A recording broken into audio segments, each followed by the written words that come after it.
L'info éco avec Capital. Le chiffre du jour, moins 2%. Voici la baisse moyenne des charges de copropriété constatée entre 2019 et 2020 par l'Association des responsables de copro, soit la première diminution de charges depuis 2014.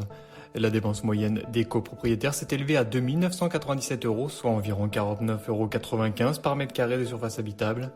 Ce léger allègement des dépenses est principalement dû à une baisse des charges de chauffage et d'eau chaude sanitaire, en raison d'un hiver 2020 moins rigoureux et de tarifs énergétiques globalement en baisse.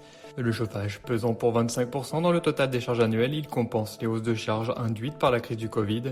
Chauffage, gardiennage, frais de gestion, retrouvez l'évolution de chaque poste de dépense sur notre site. La sonnette d'alarme est aujourd'hui tirée par notre chroniqueur immobilier Henri Buzicazo. Le Haut Conseil de stabilité financière, autorité de régulation des crédits présidé par le ministre de l'économie, a brandi la menace. Il pourrait restreindre encore l'accès au crédit immobilier pour les ménages. Raison invoquée, protéger les banques contre le risque de défaut de paiement et les emprunteurs contre le risque de surendettement. Mais pas seulement. Selon le président de l'Institut du Management des services immobiliers, l'exécutif viserait ainsi au moins deux autres objectifs: faire baisser les prix de l'immobilier et freiner l'accession à la propriété. Une tribune à lire sur capital.fr. L'info pratique Capital vous concerne si votre conjoint est décédé et que vous demandez à bénéficier d'une pension de réversion alors que vous êtes remarié.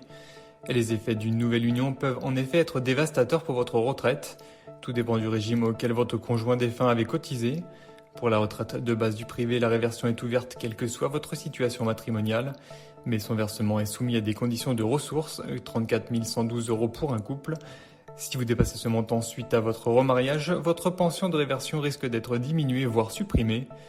Pour les régimes complémentaires et dans la fonction publique, la règle est encore plus stricte. Plus d'infos sur notre site.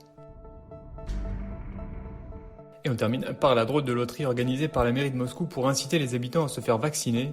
Malgré un départ en fanfare en mois de décembre, la vaccination s'essouffle en Russie avec plus de 14 000 contaminations dimanche 13 juin et la moitié des cas répertoriés à Moscou.